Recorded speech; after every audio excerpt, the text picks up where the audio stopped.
بسم الله مقعي وليبان محمود فارح صومالي برتي علمي architecture and urban planning architect and urban planner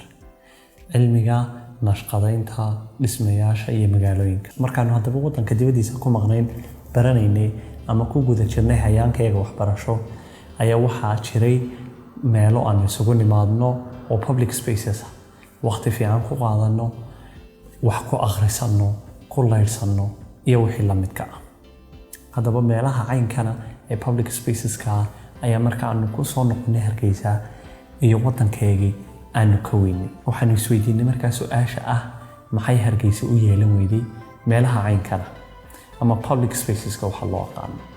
laakiin waxaan ogaanay oo gadaalka ogaanay in urban planning ka Hargeysa uu already leeyahay ama loo sameeyay meelaha public spaces ka ee loogu talagalay inay dadku isticmaalaan kuwaas oo kamid ah dhulka loo aqaan danta guud waa public spaces waa meelo center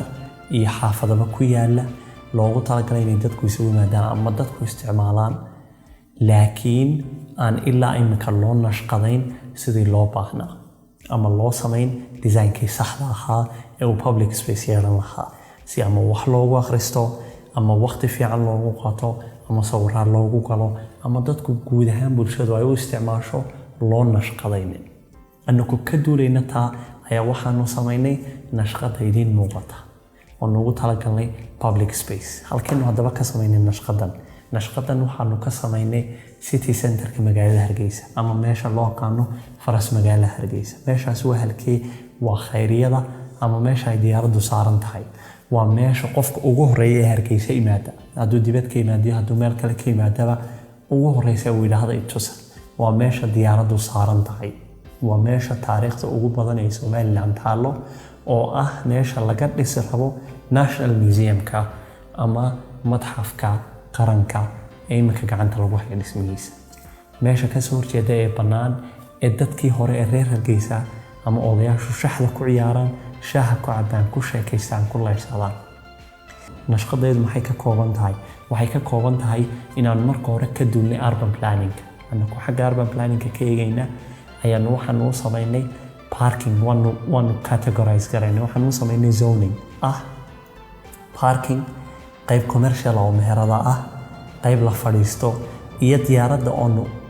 u nidaaminay sida ugu macquulsan meesha uu istaagi karayso halkii laba wada soo gali jireen labada albaab bangiga ay kala gali jireen hal wada ayaan u sameynay oo ku kala baxaya labada bangi marka la gaaro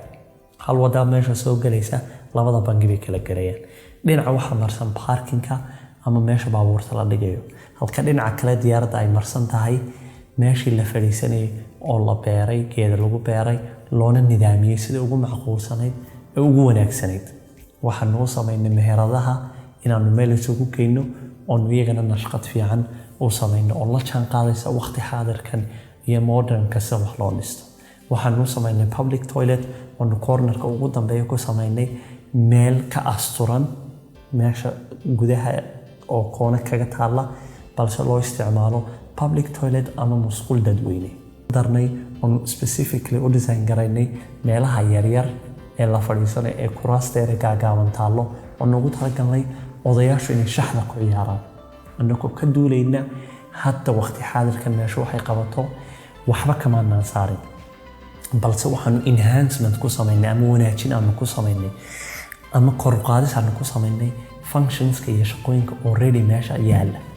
meheradihii baanu nidaaminay oo aan meesha ka saarin afarta meheradooda ku yaalaba afartaba waxaanu sameynay meherado si fiican u design garaysan parking-kii ayaanu nidaam u sameynay oo corner ka geynay for the sake of safety iyo nabad qabka dadka darteed ayaanu koona ka geynay waxaanu u sameynay gudahii xayndaab fiican oo dadku fadhiistaan oo kala duwan oo nashqad u sameynay waxaanu diyaaradii u sameynay meel ka kacsan dhulka oo u yeesha maqaam iyo elegance hadaba meeshan waxaanu ugu talagalnay inay bulshada reer Soomaaliland isticmaasho khaasatan bulshada caasimadda Hargeysa annagoo og markasta oo ay caasimadda korto ama ay weynaato in baahida loo qabo parks iyo public spaces ay badanayso ayaa waxaanu sameynay design-kan manaha design-kii ugu dambeeyay inuu sameynayno balse waa bilow fiican waxaanu filaynaa inay bulshada reer Hargeysa soo dhaweeyaan waxaanu filaynaa inay noqoto meel la dhiso oo uu ka faa'iideysto National Museum ku parking ahaan uga faa'iideysto outdoor exhibition buu u baahan yahay National Museum ku inuu outdoor exhibition ahaan u isticmaalo inay noqoto meel Hargeysa u noqota center oo public space. Wad mahadsan.